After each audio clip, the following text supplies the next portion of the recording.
This is the Northamptonshire Carers podcast. Hello and welcome along to an extra edition for March of the Northamptonshire Carers podcast.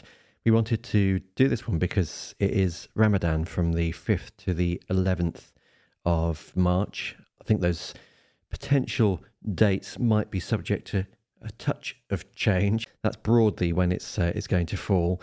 So a conversation that I had with one of my colleagues, Farjana Miah, who is part of our spring social prescribing service. So she'll be talking about her experience of Ramadan and what that means and the components of Ramadan. It's great to be joined by Farjana to talk about Ramadan. Hello. Hi, morning. So just wondered if you'd sort of start by saying a little bit about Ramadan and what it is. Some people may know, some people may not. So if you could sort of start from the basics of it, really, because it is coming up soon, isn't it? So if you could sort of say a bit about that, that'd be great. So hi, everyone. Morning. So Ramadan comes once a year. Muslims across the globe celebrate it. What we do is we fast between the hours of sunrise to sunset. Different countries have longer times. In the UK this year will be, thankfully, it won't be that long. I'm guessing about nearly 12 and a half hours to 13 hours, which is fantastic because the longest it has been is 19 and a half hours. Right. That's quite a long time, isn't it? That is quite a long time. This year we're all looking forward to it. Me personally is the first 2 weeks. We've got... So we say iftar, that means the end of the fasting day. That's around 6:30, but as soon as the clock goes back this year, it's going up by an hour. So it'll be around 7:30, 8 o'clock mostly will be the last one. So this year is great. Me personally, once again, the kids will be off for half term. So spiritually, it's amazing because you don't need to think about the worldly pleasures of school or doing stuff. We can actually take time out and pray more and think about why we fast. It's interesting you say that, obviously for a totally different reason. The only experience I've had of fasting is intermittent fasting, the 5-2 diet. I'm a retired fast diet, 5-2 diet sort of devotee. Yeah, it was tricky. Not as tricky sometimes once I get into it as I thought it would be. Yeah. But I think doing that and also listening to what you're saying there about you can sort of just focus in on other things is that it makes you conscious of how much thinking about food. Yes. Yeah. I think Leonard Cohen said something like we spend most of our time thinking about food. I think he's probably right. Yeah. And it takes that whole thing out of it, doesn't it, for that period of time? I know there's other really important reasons why you're doing it. It's not just about that, but it's just interesting that you get that headspace from food, from that. Definitely. It's also we say that we don't think about food for 13 hours or so, but then we have like the buffet in the evening, which is amazing. So when I was growing up, an importance or significance was during Ramadan, my dad would put on a lovely buffet style just to embrace the culture and the religion. So he would make us think that after so many hours of fasting, you've got this amazing food. So I now inbred that with my kids and my family. So at the end of, we never call it a hardship because obviously when our Prophet did it, he barely had anything, and now we do have loads of food, but we keep it to a limit. But we also, like the kids, one day out of 30 days, I'll suggest, okay, what would you like? My son will be like, oh, I want pizza. Yeah. Okay, let's make pizza because we love cooking at home. Yeah. And then my daughter will be something random completely. Yeah. So it's nice. Yeah. It's nice. Yeah, it sounds it.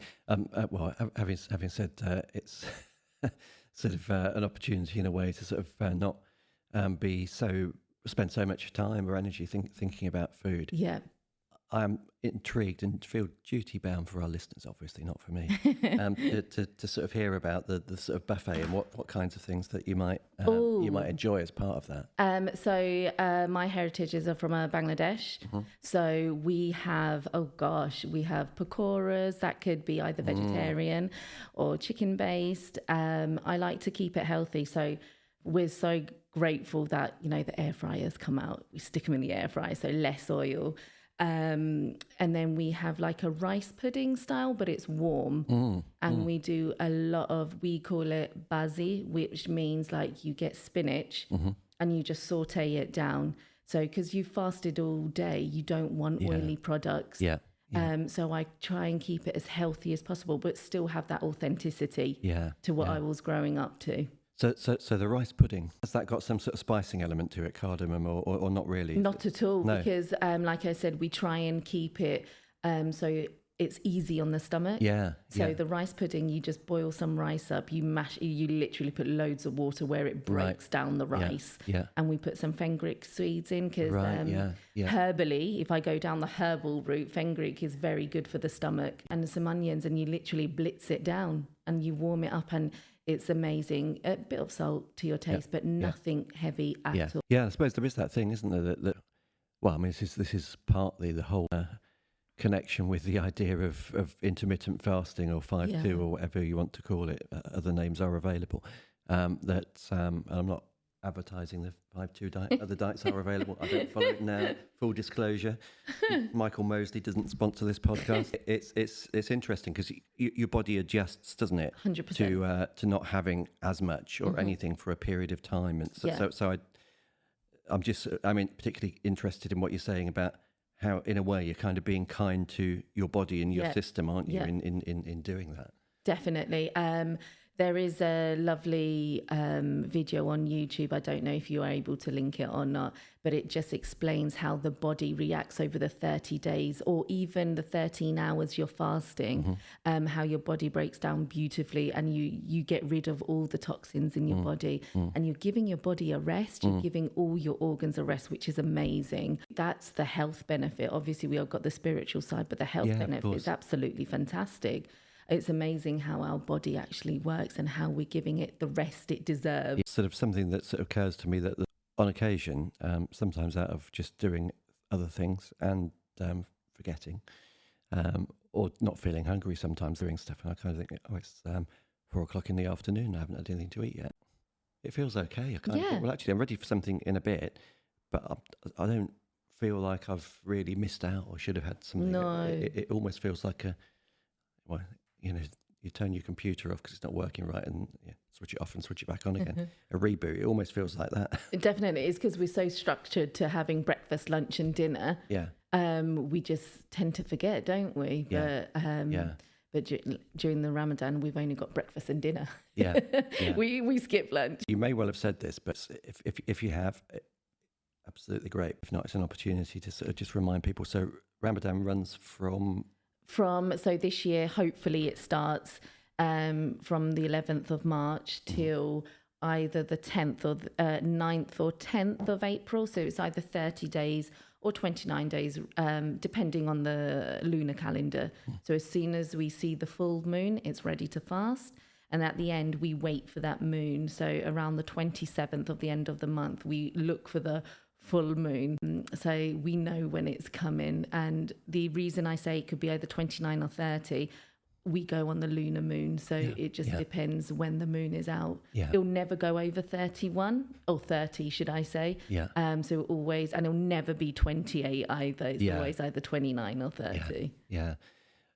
Now this is just me not really knowing, but is it sort of the done thing to sort of wish somebody a happy Ramadan? Yes, of course. We say Ramadan Kareem, which is essentially happy Ramadan. Right. But thank you.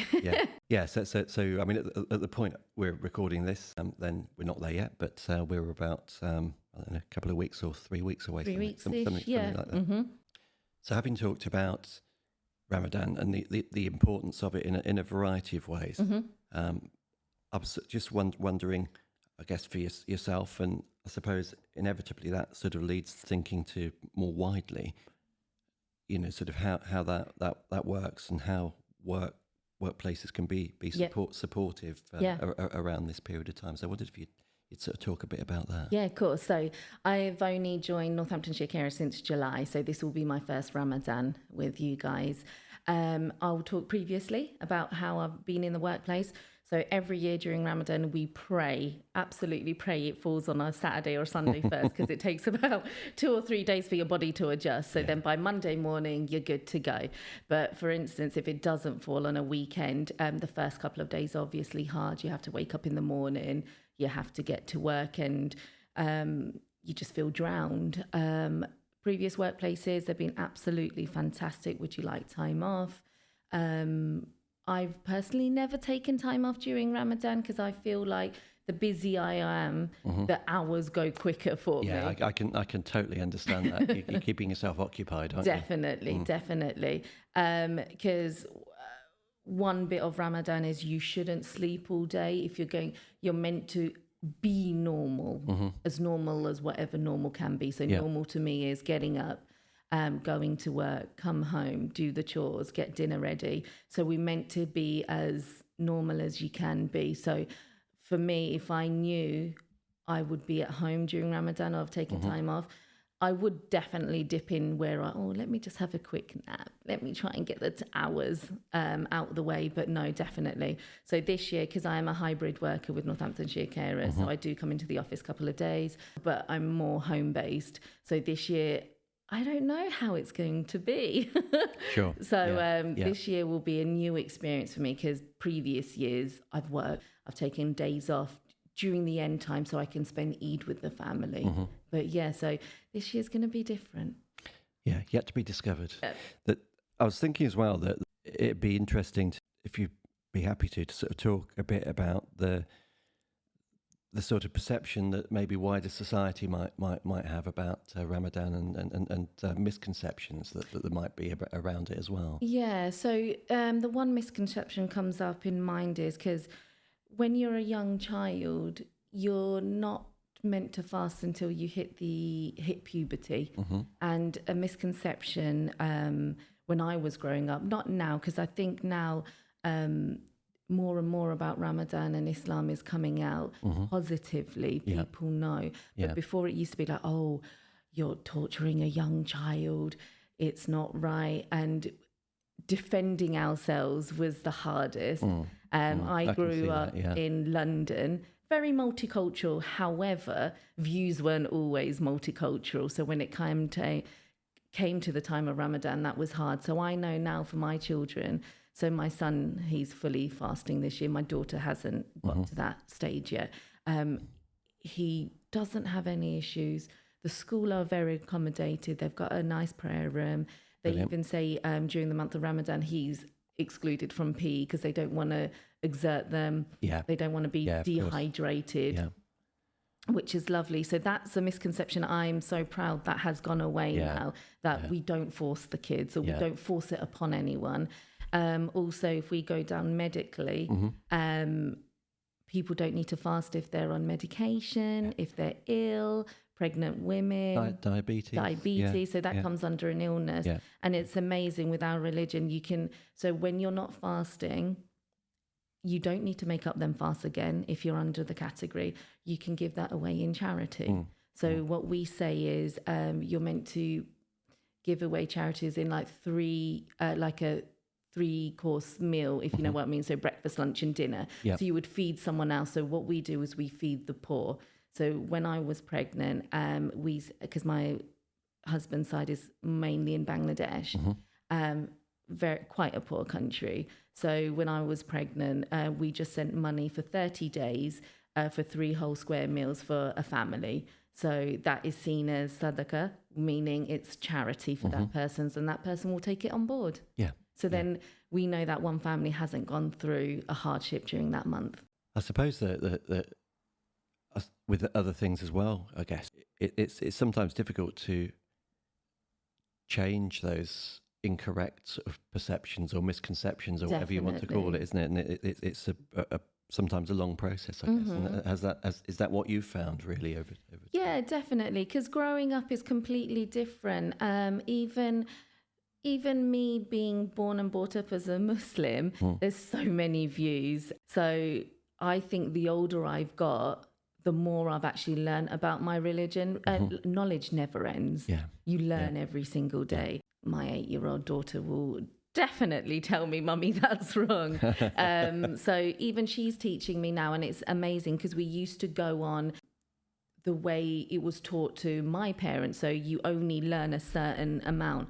But now with obviously social media and the beauty of Islam is the word is spreading. Yeah. It's amazing. Yeah. And people are understanding it more. Like even the Quran, people are understanding the beauty of it and expressing it more, because we learn how to read, but we never knew what it meant. Right. So that's my knowledge every time now. I'm like relearning my religion again, the beauty of my religion. I was just sort of thinking, picking up on something that you were saying there about social media. And I know that social media can have its advantages and its disadvantages. Of course. And I was just sort of wondering, in general, whether you feel that's tends towards being quite helpful in terms of helping people's understanding. I suppose it depends on what you're looking at. Yeah. Is the question, I suppose. No, 100%. Yes, it can be knowledgeable, and yes, it can be a disadvantage as well. But even me picking up a few scholars I follow on social media, I know then my kids can see it. So it's nice that like there's an English version or someone to translate it in a way that you understand. Because yes, we've had scholars past, how like old English style that we probably wouldn't understand, and you would take bits out. But it's nice that social media has a nice platform that can really make you understand simplified version. And I suppose that the other thing is that it potentially enables that engagement and posing questions and learning from other people. Definitely. And it's a double-edged sword, the whole social media thing, which we know not just in this sort of area, but generally. Clearly there are some positives that can emerge from it too. Definitely. And it's just not about social media as well. It's like when in the workforce as well, when I'm speaking to my colleagues and I'm like, can't do that, can't do this. They're like, why? Or what's happening? So I educate them at the same time. A couple of my colleagues have learned how to say Assalamu alaikum, which is amazing. I walk through the day and Brilliant. They greet me. So I was like, that's beautiful. So you just do it now as unconsciously now. And can you translate that for people that don't know what that means? So Assalamu alaikum means may God be with you, and like a blessed day as well. Just wanted to add in a bit about whoever does want to fast during the month of Ramadan with an illness or with whoever's pregnant, please do go and speak to your GP or a dietitian or a diabetic nurse or your midwife. Obviously, it's personal preference, but please do be careful, because there are ways. The diabetic nurses are lovely. They do find a way where you can carry on with fasting as well as taking medication. So once again, it's personal preference, but please do be mindful. Go and get the help that you need. Prepare before starting Ramadan. Great. I mean, I think it's an important thing to have said that, because it's about doing things in a way that's going to be good for your own health and safe. Definitely. But also potentially looking at ways in which you can observe Ramadan. Of course. But obviously without any detriment to your own health and well-being. Yeah, exactly. Because that's not what it's about. It's meant to be about your health and well-being. So we don't want anyone falling ill during the month of Ramadan.